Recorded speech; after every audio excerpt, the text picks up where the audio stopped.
Welcome back to Mega Psyche, where we go deep into the psychology of human behavior and expose the hidden principles that separate the people who lead every room they walk into from the people who leave every conversation wondering what just happened. Today we are talking about something that most people experience, but almost nobody has ever had properly explained to them. I used to lose every conversation I was in. Not lose like an argument. Lose like I would walk away feeling like the other person had all the power. Like they set the tone, controlled the pace, decided where things went. And I just followed along hoping it worked out. Meetings, dates, negotiations, hard conversations with people I genuinely cared about. I kept ending up in the same place. Reactive, off balance, saying things I did not mean to say and leaving out the things I actually wanted to say. And the worst part was that I thought some people were just naturally better at this. That conversation control was a gift you either had or you did not. But that is not what the research says. What psychology actually shows is that every conversation has a hidden structure, an invisible architecture. And the people who seem to effortlessly command every room they walk into are not doing it by accident. They are using specific learnable principles that most people have simply never been taught. Drop a 1 in the comments right now if you have ever walked out of a conversation feeling like the other person had all the power and you cannot quite explain why. Because that experience has a psychological explanation, and it is about to make complete sense.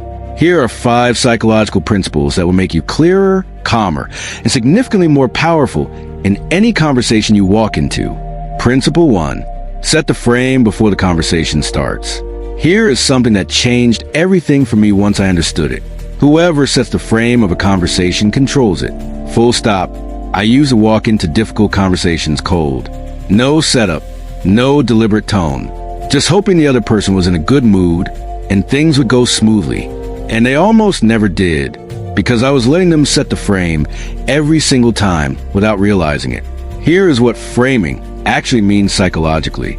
It is an emotional and contextual lens through which a conversation is understood. If someone walks into a meeting and opens with, "I just want to be transparent about something," they have already set a tone of honesty and openness. If someone opens with, "We need to talk," they have set a tone of tension and defensiveness. Same information, completely different frame, completely different conversation. Psychologists call this frame control, and it is one of the most powerful tools in all of human communication.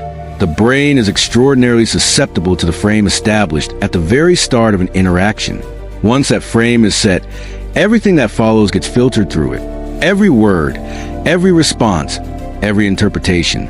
So I started setting the frame deliberately before any conversation that mattered. I want to talk because I genuinely respect this relationship. I am bringing this up because I think we can solve it together. I want to hear your perspective first. That one shift stopped conversations from going sideways before they even started. Because you cannot control where a conversation goes if you let someone else decide what it is about. Principle 2. The anchor and adjust. I used to walk into negotiations and simply respond to whatever number or position the other person introduced first. Salary discussions, project scopes, important decisions. I thought I was being flexible and easy to work with. What I was actually doing was handing over all my power in the first 30 seconds of every high-stakes conversation. Psychology has a name for this, the anchoring effect, and it is one of the most extensively documented cognitive biases in existence. Whatever number, idea, or position gets introduced first in a conversation acts as a psychological anchor, a reference point that every subsequent response gets unconsciously measured against. This is why skilled negotiators always move first. Not aggressively, not rudely, just first. Because the person who establishes the first anchor shapes the entire trajectory of everything that follows. Here is how I use this now. In any conversation where real stakes are involved, I do not wait to react to someone else's opening. I introduce my position early and clearly. Not as a demand, as a natural starting point. And what I have consistently found is that even when the other person pushes back, their final position almost always lands closer to my anchor than it ever would have if I had gone second. 3 words change how I approach every high-stakes conversation. Go first. Always. Principle 3. Strategic silence. I cannot count how many conversations I weaken by talking too much, filling every pause, rushing to explain myself, over-justifying, adding sentences that did not need to exist, all because silence felt uncomfortable, and I believe more words meant more persuasiveness. The psychology says the complete opposite is true. When you make a point and then go quiet, the other person's brain experiences an almost involuntary pull to fill that silence. And what they say in that moment, unscripted, unrehearsed, reaching for something to fill the gap, is almost always more honest and more revealing than anything they would have said if you had kept talking. Therapists use this consistently. Skilled negotiators use this. Detectives use this. The silence is not empty. It is pressure, quiet, controlled, invisible pressure that makes the other person do the work while you simply observe. So I started practicing this deliberately. Make a point. Stop talking. Hold the silence. Let it sit. What happens next almost always moves a conversation exactly where I needed it to go. Because the person who can sit comfortably in silence while the other person scrambles to fill it has all the control. Make sure you're subscribed to Mega Psyche right now, because this is a level of psychological insight we bring every single week, and you do not want to miss what is coming. Principle 4. Ask, do not tell. For years in conversations where I wanted to change someone's mind, I would argue, I would present evidence. I would lay out my case as clearly and logically as I possibly could. And I would watch the other person dig deeper into their own position in response. Every time.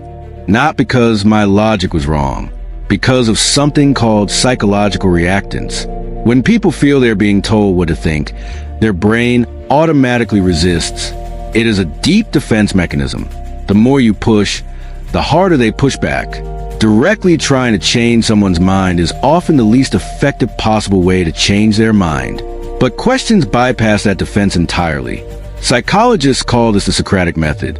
What it does is guide someone toward a conclusion through questions rather than statements. The conclusion feels like their own because they arrived at it themselves.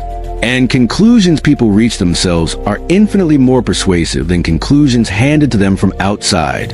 Instead of "you are wrong about this," try what would change your mind about that. Instead of "you should do it this way," try what do you think would happen if we tried it this way?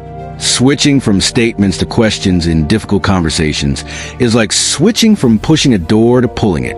Same destination, completely different resistance. Principle 5. Control the close. Most people put everything into the middle of the conversation and completely abandon the ending. I usually let conversations trail off, fade out, and without any real landing. And no matter how well things had gone during the conversation, a weak ending left the other person with a vague, unresolved feeling, like something was left open, like nothing was really decided.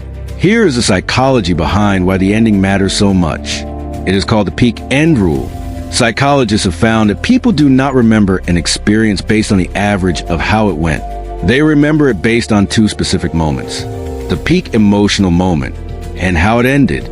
The ending carries disproportionate weight in how the entire interaction is remembered and felt afterward. So I started being completely deliberate about how I close every significant conversation. I summarize the key point or decision clearly. I name a specific next step, even if it is a small one. And I end with something warm and intentional, not scripted, just purposeful. I am glad we talked about this. I feel like we actually got somewhere real.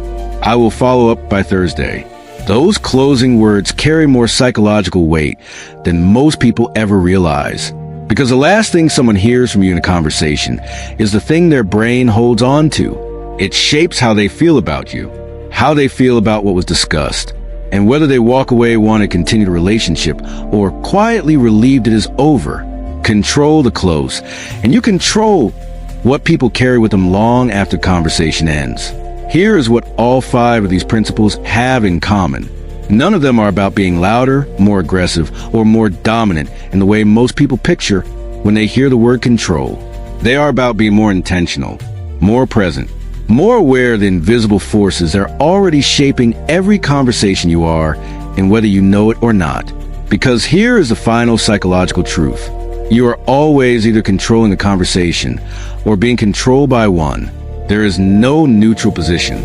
The only question is whether you're doing it deliberately or by accident.